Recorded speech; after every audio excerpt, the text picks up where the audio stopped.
Welcome to Inside the Islanders. I'm George Matthews. With me, the head coach, the new head coach of the Charlottetown Islanders, Jim Hulton. Jim's been on the job for a couple of months now, Jim, and certainly on the island here for the last 3 weeks, running training camp for the Charlottetown Islanders. And before we get into the training camp, you're first as head coach of the Charlottetown Islanders. Your overall thoughts of being the new head coach of this Islanders hockey club? Well, I'm thrilled. There's a lot of excitement around the start of a new season, and for myself in particular, coming back to a junior setting in a new league, there's a lot of new things to learn. But again, I think the overlying emotion is one of excitement, and can't wait to get going. Now, of course, your resume is a deep one. There's no doubt about that. You've been a head coach in the Ontario Hockey League with 3 major junior organizations. You've coached with the Florida Panthers as well, coming out of the USHL last year with Tri-City. When you look at your resume, and again, a bit of a personal question here, again, you are historically a coach for the most part. What are some of the strengths that you see that you have as a head coach here in the Quebec Major Junior Hockey League? Well, I feel very comfortable in the junior setting. I love this age group. I like the teaching component of the game, and I think a big part of our job as coaches is to teach. We have to develop not just the individual, but also the group, and I love the challenge of that, and I like working with a coaching unit that can do that, because we have 22 separate mandates, but we really have one big mandate. But I think you have to be cognizant of both. I think you have to make sure that the kids are improving individually to reach their goals, which is to get to the next level, but we also have a mandate from ownership and management to put a winning product on the ice. So I've always felt comfortable teaching, and I think the gratifying part of junior is watching, a young, raw 16 or 17-year-old come in and watch the growth, not only as a hockey player, but also as a person. It's the old adage, they come in as a boy and leave as a man. But for someone that can be involved in that process, that part is very, very gratifying. You're into the about third week of training camp right now, Jim, and you, over the last week or so, have finalized the roster down to 23 skaters, but at one point you had about 30 left in camp, and you had some tough decisions to make at the finish line, which I guess you being a coach and a management guy as well, GM Grant Saunier, Gilles Tremblay, as well as the head scout for this hockey club, made your job a little tougher here because this organization has some depth.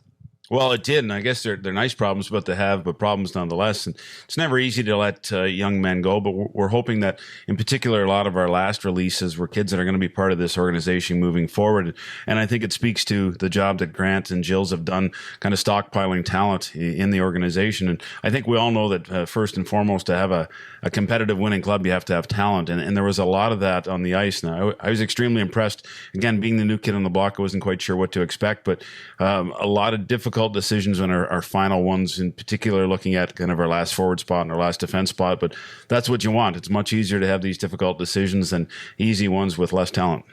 Jim Hulton, the head coach of the Charlottetown Islanders, guesting with us and Inside the Islanders. Now, again, almost a three-headed monster when it comes to goaltending. Of course, coaches somewhat find it difficult to deal with not only 2 goaltenders, now you've got 3 as well, but goaltender Mason McDonald, obviously one of the more significant goaltenders in the entire CHL, could be one of the top goaltenders there. Again, now, of course, you've got the youngster Matt Welsh coming into camp as well, possibly the goaltender of the future, Daryl McCollum as well. So working that number 3 in and around the goaltending situation, what's your game plan there? Well, it's a unique circumstance for sure, but also, again, similar to the roster issue, it's a good problem if you have to have problems around goaltending, because normally when you're talking about a trouble spot with the goaltending, it's because you don't have enough or you don't have quality. But here we're in a very unique situation, having 3 top-notch goaltenders. I think Daryl, obviously with what he did in the playoffs last year, really kind of stood up and took attention. He's had a great camp. All 3 of them have. Mason's arguably, as you alluded to, the top goaltender in the country, going to be a world junior, and then Matt is one of the future. So we have to make sure that we juggle a lot of different things to keep everyone happy and in game shape. I think moving forward, we know that we're going to lose Mason here for a bit. We anticipate that he's probably going to stay a little bit longer at Calgary's camp than just the rookie camp, so he'll miss some time at the start of the season. We think that Welsh has a real good opportunity to make the under-17 team, which would mean that he's gone for a little bit of October.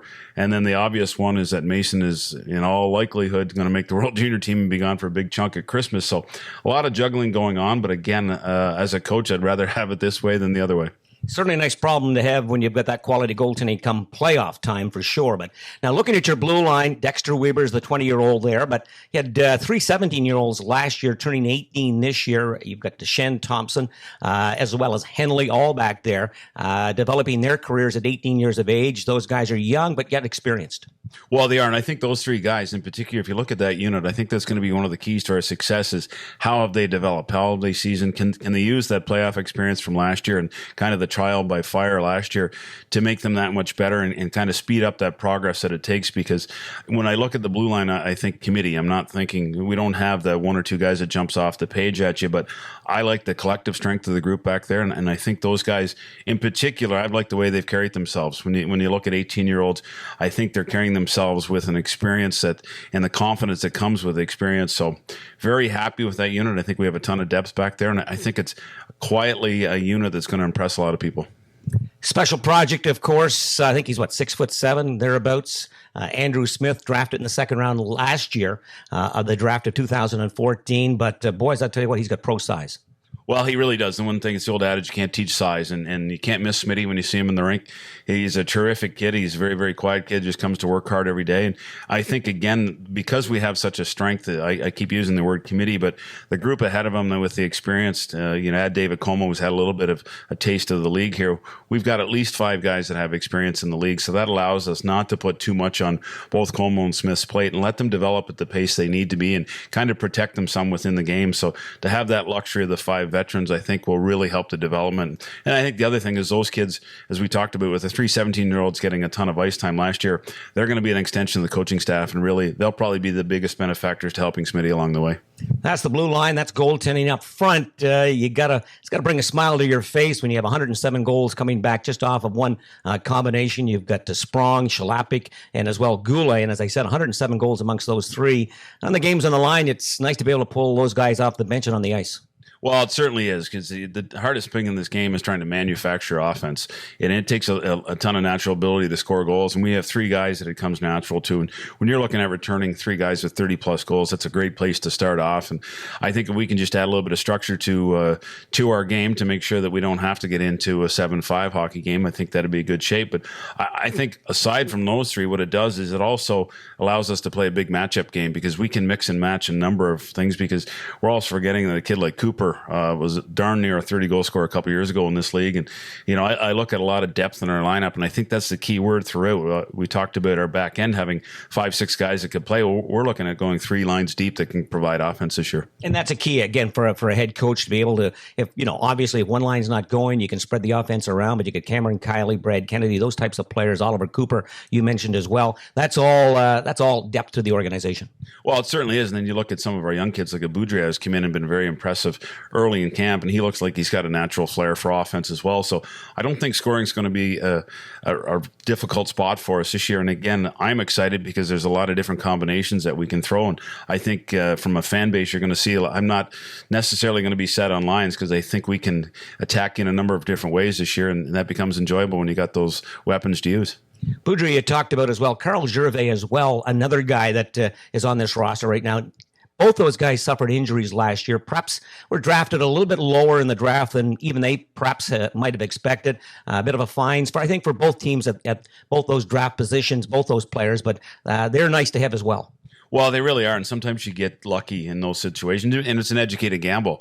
Whenever you're drafting a kid that's coming off an injury, you have to try to forecast beyond that injury, and I think our guys did a great job of seeing through that. Boudria in particular, we had great reports from Calgary at the under-17 camp, and he has come in and picked up exactly where he left off in Calgary, because he's gotten better every day and really seems to fit in. He's a quiet kid. The thing I've liked about him is anything that we've tried to implement quickly into practice, you can see him trying to put it into his game. So that tells me right off the bat he's a very coachable young man. So very bright future there. And then Gervais is probably the most interesting one. He missed almost the entire season, and from what I understand, would have been a lot higher in terms of the ranking. So you can see there, again, he missed a ton of hockey, but he's also improved on a daily basis. And his confidence, I think, is coming back at a little bit slower pace than Boudria, because he hasn't been playing as much, but a ton of upside for both young men.